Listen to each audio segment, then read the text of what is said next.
안녕하세요. 예수비전 성결교회 안희한 목사입니다. 저를 보고 뉴스엔조이 기자라고 하는 댓글들이 좀 달리더라고요. 이게 뭔 소리야? 뉴스엔조이를 아마 가장 많이 비판하고 그 후원자 끊어내고 그 영향력 감퇴시키는 데 앞장선 사람이 저 말고 얼마나 더 있을까? 제가 그만큼 앞장서서 뉴조 몰락 올려서 애를 쓰는데 뉴조 기자다. 이런 글이 달리는 거예요. 이게 뭔가 했더니 성선하라 송은근 목사님, 할렐루야 TV 이창환 전사님, 요 두 분이 그것을 언급을 했더라고요. 참 안타깝고 속상한 일이라고 생각을 합니다. 정확하게 근거를 가지고 이야기를 해야 되는데 참 이건 아니다 싶어요. 정직하지 못하다 생각이 듭니다. 제가 뉴스엔조에 300편 정도의 글을 올렸어요. 크리스찬 투데이도 몇 년간 꽤 많이 올렸어요. 미국 크리스찬 타임즈에는요, 진짜 오랫동안, 꽤 긴 세월 동안 제가 매주마다 글을 올렸어요. 그러면 제가 크리스찬 타임즈 기자입니까? 제가 크리스찬 투데이 기자입니까? 뉴스엔조이 기자입니까? 아니거든요. 그리고 제 글들을 읽어보시면 압니다. 제가 어떤 글들을 올렸는지 검색하면 다 나오니까요. 자, 특별히 제가 전광 목사님을 비방했다. 그 도대체 뭔 얘기야? 이게 뭔 얘기야? 했더니 2007년도 10년이 지나면은 몇 년도죠? 2017년도. 지금은 21년도. 그러면 지금 한 4년 지났나요? 14년쯤 전의 것을 가지고서 제가 전 목사님 비방했다. 이렇게 해서 더 여론 몰아가는 겁니다. 제가 작년에 그리고 올해 전 목사님을 위해서 올렸던 것들은 다 어디 갔나요? 그죠? 이렇게 하면 안 됩니다. 이거는 정직하지 않은 거예요. 이런 얘기를 왜 굳이 올리느냐라고 물으시는 분들이 있는데 제가 많이 겪었거든요. 오래전부터 30년 전부터 제가 안티기독교인들하고 싸우면서 교회시키려고 정말 고통을 많이 겪었거든요. 그 와중에서 깨달았던 게 뭐냐? 적극적으로 해명하지 않으면은 이 반복적으로 올라가는 말이 진실로 둔갑을 한다는 거예요. 그게 고정사실화 된다는 거예요. 자, 예를 들어 안희한 목사가 뉴스엔조이 기자다. 가만히 있잖아요. 그럼 뉴스엔조이 기자가 돼버려요. 진짜로요. 그리고 안희한 목사가 정거 목사 까는 기사 올렸다. 가만히 있잖아요. 그럼 그렇게 올리는 사람이 돼버려요. 진짜로. 2007년도 14년 전 건데 사람은 변하는 거예요. 제가 변하지 않으면요 이렇게 지지하는 발언 하지 않았을 겁니다. 또 이단으로 몰려할 때 보호하는 발언 하지 않았을 겁니다. 자, 이렇게 생각을 해보시면 쉽게 이해가 될 거예요. 사도 바울이 바울 되기 이전에 사울일 때 스테반 돌 맞아 죽는 거 보고 증인들의 옷을 지킵니다. 사도행전 9장에 보니까 위협과 살기가 등등했다. 이렇게 성경은 말씀을 합니다. 교회를 잔멸했다. 그 표현 나오죠? 교회를 잔멸할세라고 나와요. 심지어 외국에 사는 예수 믿는 사람들까지 잡아들이려고 다메섹으로 갑니다. 그때 주님의 음성을 듣죠. 사울아 사울아 어찌하여 네가 나를 박해하느냐. 이 내용이 사도행전 9장과 22장과 26장 세 번에 반복적으로 나옵니다. 이 바울 사도는요, 율법에 의해서 볼 때 예수님은 저주받은 자예요. 왜? 신명기서에 의하면 나무에 달린 자는 저주받은 자니까. 예수님은 나무 십자가에 달렸거든요. 그럼 저주받은 자예요. 저주받은 자를 구세주로 믿는 그리스도인들은 신성 모독자들이에요. 죽어도 마땅한 거예요.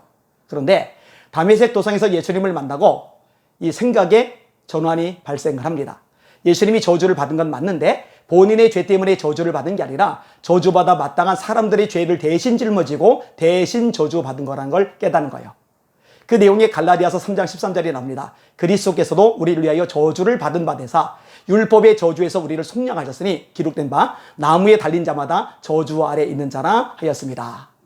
그 다음부터 예수 사랑합니다. 성경을 가장 많이 쓴 분이 사도 바울이요. 로마서, 고린도전서, 고린도서, 갈라디아서, 에베소서, 빌립보서, 골로새서, 빌레몬서. 그죠? 얼마나 많습니까? 그죠? 디모데전서, 디모데후서. 그리고 교회를 많이 세웠어요. 선교에 앞장을 섰어요. 기도를 많이 해요. 은사가 충만해요. 앞치마만 갖다 얹어도 귀신이 떠나고 병자가 일어나요. 자, 그런데 누가 이제 걸고 넘어지는 거예요. 아니, 바울이 예수 박해하던 자야. 스테반 죽을 때 증인들의 옷을 지켰대. 아니, 글쎄, 외국에까지 나가서 예수 믿는 사람들 잡아들여가지고 감옥에 처박고 죽이는데 앞장을 섰대. 그랬대. 이러면 안 되죠. 지금 어떻게 하느냐, 최근에 어떻게 하느냐, 이게 중요한 거고 이게 핵심인 거예요. 사람은 바뀌거든요. 변하거든요. 그러면은 성선하라 TV든 할렐루야 TV든 이런 방송을 본 사람들이 분별을 해야 돼요. 14년 전에 그런 기도가 썼었는데 참 많이 달라졌구나. 그런데 그 14년 전도 까먹어버리고요. 선동이 돼요. 이게 비극이죠. 이게 정말 안타까운 일이라고 생각을 합니다. 지금 정구왕 목사님 지지하는 사람들 가운데요. 상당수는요. 질색팔색하던 사람들입니다. 욕하던 사람들도 있어요. 근데 그런 분들이 그 중심을 알고서 마음이 바뀌었어요. 지지자로 변했어요. 힘을 모아줘요. 근데 그런 사람들, 그런 분들 보고 또 얘기할까요? 당신들 예전에 전 목사님 비난했잖아. 당신들 예전에 전 목사님 고개 흔들었잖아. 당신들 예전에 전 목사님에 대해서 욕을 했잖아. 이거 다 가짜들. 이거 다 엉터리들. 이렇게 말할 수가 없는 거예요. 그렇게 말하면 안 되는 거예요. 제발 합리적으로 생각을 하고 진짜 어떤 것이 도움이 되는 건지 어떤 것이 힘이 되는 건지 잘 분별을 하셔서 움직이고 또 방송도 하면 좋을 것 같습니다. 아까도 말씀드렸듯이요. 오해를 적극적으로 해명하지 않으면요. 이게 심각한 고착화 상태가 되어버리더라고요. 그리고 제가 말하는 거 듣기 원하지 않으시는 분들은 방송 안 들으시면 되고요. 정말 감사한 거는요. 제 중심이 뭔지 제가 어떤 의도로 방송을 올렸는지 정확하게 파악하고 알아주시는 분들이 많아요. 그런 분들이 전화를 하세요. 문자를 보내세요. 카톡을 보내세요. 이메일을 보내세요. 그래도 정말 다행이구나. 진짜 무엇 때문에 내가 그런 방송을 보냈는지 알아주는 사람들이 있구나 라고 생각하니까 위로와 격려가 됩니다. 이제 저녁 집회 한 번 남았는데 저리께서 역사하시기를 원합니다. 이제 돌아가서 내일 수요 예배 드리고 이제 목요일 날은 또 가서 다른 데 가서 말씀을 전하게 됩니다. 가는 곳마다 성령의 불이 임하도록 한마디라도 기도해 주시면 큰 역사, 능력, 기적이 나타날 줄 믿습니다. 날마다 주님만 바라보고 주님 의지하고 승리합시다. 한 구절 성경 인용하고 마무리하겠습니다. 이러므로 우리에게 구름같이 둘러싼 허다한 증인들이 있으니 모든 무거운 것과 얽매이기 쉬운 죄를 벗어버리고 인내로서 우리 앞에 당한 경주를 하며 믿음의 주요 또 온전케 하신 이인 예수를 바라보자. 그는 그 앞에 있는 즐거움을 위하여 십자가를 참사 부끄러움을 개의치 아니하시더니 하나님 보좌 우편에 앉으셨느니라.